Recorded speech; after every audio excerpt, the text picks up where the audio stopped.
ದಿನಾಚರಣೆಯ ಪ್ರಯುಕ್ತ ನೀವಲ್ಲಿ ಹೋಗಬೇಕು, ಹೋಗಿ ಜನರ ಸಮಸ್ಯೆ ಆಲಿಸ್ಬೇಕಂತ ಹೇಳ್ಬಿಟ್ಟು ಇವತ್ತು ವಿಶೇಷವಾಗಿ ನನಗೆ ಮಾನ್ಯ ಕಮಿಷನರ್ ಸಾಹೇಬರು ಇವತ್ತು ಕಳಿಸಿದ್ರು. ಅದಕ್ಕೆ ನಾನು ಇವತ್ತು ಬಂದಿದ್ದೀನಿ ನಿಮ್ಮ ಹತ್ರ. ಈಗ ನಮಗೆ ಈ ಬಡಾವಣೆಯಲ್ಲಿ ಏನಾಗ್ತಾ ಇದೆ ಏನಿಲ್ಲ ಅಂತ ಅನ್ನೋದ್ರ ಬಗ್ಗೆ ಭಾಳ ಕಾಳಜಿ ಇದೆ. ಹೆಣ್ಮಕ್ಳು ಭಾಳ ತ್ರಾಸ ಪಡ್ತಾ ಇದ್ರಿ. ವಿಶೇಷವಾಗಿ MSIL ಬಗ್ಗೆ ನೀವು ಹೇಳಿದ್ರಿ. MSIL ಇರೋದು ಅದು ಲಿಕ್ಕರ್ ಔಟ್ಲೆಟ್, ಲಿಕ್ಕರ್ ಶಾಪ್ ಮಾರೋದಿದೆ. ಇಲ್ಲಿ ತೊಗೊಂಡು ಕುತ್ಕೊಂಡು ಕುಡಿತಾ ಇದ್ದಾರೆ. ಹೋಗೋ ಬರೋ ಜನರಿಗೆ ಸಮಸ್ಯೆ ಆಗ್ತಾ ಇದೆ. ಮತ್ತು ಸ್ಕೂಲ್ ಮಕ್ಕಳಿಗೂ ಸಹ ಸಮಸ್ಯೆ ಆಗ್ತಾ ಇದೆ ಅಂತ ಹೇಳ್ಬಿಟ್ಟು ಮೇಡಮ್ ಅವ್ರು ಹೇಳಿದ್ರು. ಸೊ ಅದ್ರ ಬಗ್ಗೆ ಎಲ್ಲರಿಗೂ ಒಳಗಡೆ ಒಂದಿಲ್ಲ ಒಂದು ಸಮಸ್ಯೆ ಇದ್ದೇ ಇದ್ದಾವೆ. ಆ ಒಂದು ವಿಶೇಷವಾಗಿ ಅದು MSIL ಶಾಪ್ ಸಂಬಂಧಪಟ್ಟಂಗೆ. ಸೊ ಅದ್ರ ಬಗ್ಗೆ ನಾವು ಮೇಲಾಧಿಕಾರಿಗಳ ಗಮನಕ್ಕೆ ತರ್ತೇವೆ. ತಮಗೆಲ್ಲರಿಗೂ ಒಂದು ಮಾಹಿತಿ ಹೇಳ್ಬೇಕೇನಪ್ಪ ಅಂತಂದರೆ, ಈ MSIL ಲಿಕ್ಕರ್ ಇವೆಲ್ಲ ಎಕ್ಸೈಸ್ ಡಿಪಾರ್ಟ್ಮೆಂಟ್ ಇದೆ.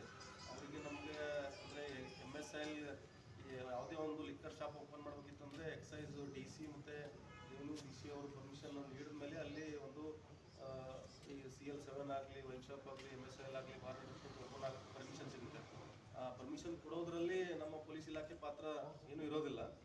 ಆದರೂ ಸಹ ನಾವು ಈ ರೀತಿ ಸಮಸ್ಯೆ ಆಗ್ತಾ ಇದೆ ಅಂತ ಹೇಳ್ಬಿಟ್ಟು ನಮ್ಮ ಮೇಲಾಧಿಕಾರಿಗಳ ಗಮನಕ್ಕೆ ತಂದ್ರೆ ಅವರು ನಮ್ಮ ಕಮಿಷನರ್ ಸಾಹೇಬರು ಅವ್ರಿಗೆ ಬರೆದು ಈ ರೀತಿ ಸಮಸ್ಯೆ ಆಗ್ತಾ ಇದೆ, ಅಲ್ಲಿಂದ ಔಟ್ಲೆಟ್ ಶಿಫ್ಟ್ ಮಾಡಿರಿ, ಅಲ್ಲಿ ಸ್ಕೂಲ್ ಇದ್ದಾವೆ, ಗುಡಿಗಳೆಲ್ಲ ದೇವಸ್ಥಾನಗಳಿದ್ದಾವೆ, ಅಲ್ಲಿಂದ ಶಿಫ್ಟ್ ಮಾಡೋಕ್ಕೆ ನಾವು ಲೆಟ್ರ್ ಬರೆದ್ರೆ ಅವರು ಅದನ್ನು ಕನ್ಸಿಡರ್ ಮಾಡ್ತಾರೆ. ಅದರಲ್ಲಿ ಇಲ್ಲ ಅಂತಿಲ್ಲ. ನಮ್ಮ ಪಾತ್ರ ಅದರಲ್ಲಿ ಭಾಳ ಕಮ್ಮಿ ಇದೆ. ಬಟ್ ಏನು ಕುಡಿದು ಅಲ್ಲಿ ಇಲ್ಲಿ ಕುಡಿದು ಏನು ಇದು ಮಾಡ್ತಾ ಇದ್ದಾರೆ ಅದ್ರ ಬಗ್ಗೆ ನಾವು ಡೆಫಿನೆಟಾಗಿ ಕ್ರಮ ತೊಗೋತೀವಿ.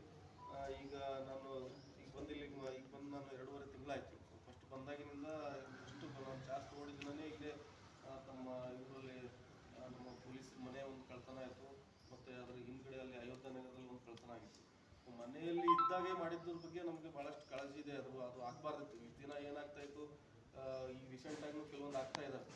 ಹೊರಗಡೆ ಮನೆಯಲ್ಲಿ ಯಾರೂ ಇಲ್ಲದೆ ಇದ್ದಾಗ ಲಾಕ್ ಹೊಡಿತಾ ಇದ್ದಾರೆ. ಅದು ಕಳ್ಳರನ್ನ ಅದನ್ನು ನಾವು ಬೀಟ್ ವ್ಯವಸ್ಥೆ ಜಾಸ್ತಿ ಮಾಡಿ ಅದನ್ನು ನಾವು ಕಮ್ಮಿ ಮಾಡ್ಬೋದು.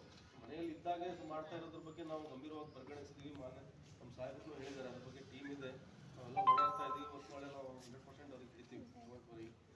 ಮತ್ತು ಈ ಮೇಡಮ್ ಅವರು ಹೇಳ್ತಾ ಇದ್ರು, ಭಾಳಷ್ಟು ಇಲ್ಲಿ ಏನೋ ಬೀಟ್ ವ್ಯವಸ್ಥೆ ಭಾಳ ಕಮ್ಮಿ ಇದೆ. ನಾವು ಜನರು ರಾತ್ರಿ ಹಂದಿ ಹಿಡಿಯಕ್ಕೆ ಬರ್ತೀನಿ ಅಂತ ಹೇಳ್ತಾರೆ, ಮತ್ತು ಸೀರೆ ಮಾರಕ್ಕೆ ಬರ್ತೀನಿ ಅಂತ ಹೇಳ್ತಾರೆ, ಏನೋ ಹಳೆ ಮೊಬೈಲ್ ತೊಗೊಂಡು ಹೊಸದೇನೋ ಬಕೆಟ್ ಕೊಡ್ತೀವಿ, ಪ್ಲಾಸ್ಟಿಕ್ ಬಕೆಟ್ಸ್ ಕೊಡ್ತೀವಿ ಅಂತ ಹೇಳ್ತಾರೆ. ಸೊ ಆ ರೀತಿ ಯಾರಾದರೂ ಬಂದರೆ ದಯವಿಟ್ಟು ತಾವು ನಮಗೆ ಇಮಿಡಿಯೇಟಾಗಿ ನಮ್ಮ ಪೊಲೀಸರಿಗೆ ತಿಳಿಸ್ಬೇಕು. ನೀವು ಈ ರೀತಿ ಬಂದಿದ್ದಾರೆ. ಯಾಕಂತಂದರೆ ಆ ರೀತಿ ಯಾರೋ ಬರ್ಬೇಕಿತ್ತಂದ್ರೆ ಫಸ್ಟ್ ಅವ್ರು ನಮ್ಮಲ್ಲೇ ಎಂಟ್ರಿ ಮಾಡಿಸ್ಬರ್ಬೇಕಾಗುತ್ತೆ. ಒಂದು ವ್ಯವಸ್ಥೆ ಇದೆ.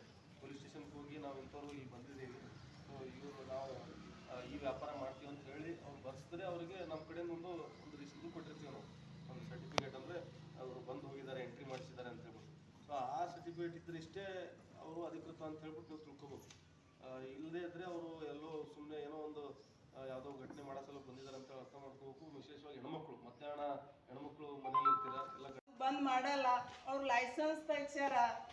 ಇವೇ ಹೆಣ್ಮಕ್ಳು ಅಂಜಿ ಇವು 4 ಮಾತನ್ನ ಹೆಚ್ಚು ಏನು ಮಾತಾಡಲ್ರಿ. ಭಾಳ ದಿನದಿಡ್ದು ಭಾಳ ಆಸೆ ಅದ ರೀ ನಮ್ಮದು. ಮಕ್ಕಳದು ಭವಿಷ್ಯ ಅದ ಅದ್ರೊಳಗೆ. ಬಾಕಿದೇನು ಮಾತಾಡಲ್ರಿ. ಸಮಸ್ಯೆ ಬಗೆಹರಿ ಸರ್ ಫೋನ್ ನಂಬರ್ ತೊಗೋತೀವ್ರಿ. ಇಮಿಡಿಯೇಟಾಗಿ ಬಂದು ನಮ್ಗೆ ಅಲ್ಲಿ ಸಮಸ್ಯೆ ಎಲ್ಲ ಬಗೆಹರಿಸ್ಬೇಕಂತ ಏನಂತೀವಿ ಸರ್. ಬಾಕಿ ಎಲ್ಲರಿಗೂ ಕಬ್ಬಿಣ ಹಳಿ ಸಿಸ್ಟಮಿಗೆ ಹೋಗ್ಬೇಕು ಪರಿಸ್ಥಿತಿ ಬಂದಿರ್ತದಲ್ಲ. ಇವಾಗ ಮನೆ ಒಳಗೆ ಇದ್ದಿದ್ದಿಲ್ಲ ಒಳಗಿದ್ದಿಲ್ಲ ಅಂತ ಪ್ರಾಬ್ಲಮ್ ಆಗ್ತದೆ ಸರ್. ಬಟ್ ಈಗ ಮಾಡಿದ್ದಾರೆ, ಅವ್ರ ಮನೆ ಒಳಗಿದ್ದಾರೆ ಅವರು. ಅಂದ್ರೆ ಈಗ ಲೇಡೀಸ್ ಇರಲಿಲ್ಲ ಮನೆ ಒಳಗೆ. ನಾವು ಲೇಡೀಸ್ ಅಷ್ಟೇ ಇದ್ದಲ್ಲಿ ಮಕ್ಕಳಲ್ಲಿ ಎಷ್ಟಿದೆ ಹೊಟ್ಟೆ ಇರಂಗಿಲ್ಲ. ಅವ್ರು ದೊಡ್ಡವರಿದ್ದಾರೆ, 2-3 ದೊಡ್ಡವರಿದ್ದಾರೆ. ಅದು ಒಳಗಿದ್ದರೆ ಕಳುವಾಗೈತಿ. ಅಂದರೆ ನಮಗೆ ಎಲ್ಲಿ ಸೇಫ್ಟಿನೇ ಉಳಿದಿಲ್ಲ. ಮುಂಚೆ ನಾವು 5-6 ವರ್ಷದಿಂದ ಇದ್ದೀವಿ ಸರ್. ಬಟ್ ಆವಾಗ ಆಗಿಲ್ಲ. ಈಗ 1 ವರ್ಷದಿಂದ ಸತತ ಕಳಿಸ್ತಾರೆ. 2 ದಿನ 3 ದಿನ ಹೋಗ್ತಾರೆ. ನಮ್ಮ ಅಕ್ಕಪಕ್ಕದ ಮನೆಗಳೆಲ್ಲ ಹೊರಗಿನ ಚಿಲ್ಕ ಹಾಕ್ತಾರೆ ಸರ್. ಅಂದರೆ ಕಳು ಮಾಡೋರು ಯಾವ ಮನೆ ಟಾರ್ಗೆಟ್ ಮಾಡಿರ್ತಾರೆ, ಸುತ್ತಮುತ್ತ ಮನೆಗಳೆಲ್ಲ ಹೊರಗಿನ ಚಿಲ್ಕ ಹಾಕ್ತಾರೆ. ಯಾರು ಹೊರಗೆ ಹೋಗಿಲ್ಲ. ನಾವು ಗ್ರೂಪ್ ಮಾಡ್ಕೊಂಡಿವಿ. ಜೆಂಟ್ಸ್ ಎಲ್ಲ ಓಡಾಡ್ತಾರೆ, 12 ತನ 1 ತನ ಓಡಾಡ್ತಾರೆ. ಚಿಪ್ಪಿದ್ರೆ 100 ಇದ್ದೀವಿ ಅಂತ. ಆಮೇಲೆ ಈ ಕಳ್ಳರು ಹುಡುಗರು ಅಥವಾ 12 ತಿಳಿಯಲ್ಲ. CCTV ಯಾವಾಗ ಕಾಣ್ತಾರೆ. ಅದಕ್ಕೆ ನೀವು ಈಗ ನಮಗೆ ಖುಷಿ ಆಗೈತೆ. ನೀವು ಯಾವಾಗ 15 ದಿನ ಯಾವ ಭಾಳ ಡಿಫೆಂಟ್ ಆಗೈತೆ. ಇದರಿಂದ ಎಷ್ಟು ವರ್ಷ ಆಗ್ತದೆ ಅಂದರೆ ಈ ರೋಡಿಗೆ ಬಟ್ಟೆ ಓಡಾಡೋದಿಲ್ಲ ಅಷ್ಟು ಜನ ಸತತ 7 ಗಂಟೆ 8 ಗಂಟೆಗೆ ನಾವು ಹೆಣ್ಮಕ್ಳು ಮಕ್ಕಳು ಓಡಾಡೋಂಗಿಲ್ಲ. ಈಗಲೂ ನಮ್ಮ ಮಕ್ಕಳಿಗೆ ಅಂಗಡಿಗೆ ನಾವು ಕಳ್ಸೋಂಗಿಲ್ಲ. ಯಾಕಂದ್ರೆ ಗಂಡ್ಮಕ್ಳು ಹೋಗ್ಬೇಕಲ್ಲ, ನಾವು ಅಂಗಡಿಗೆ ಹೋಗೋಂಗಿಲ್ಲ. ಯಾಕಂದರೆ ಸತತ ಕೂತು ಬೀಳ್ತಾರೆ. ಅಲ್ಲೇ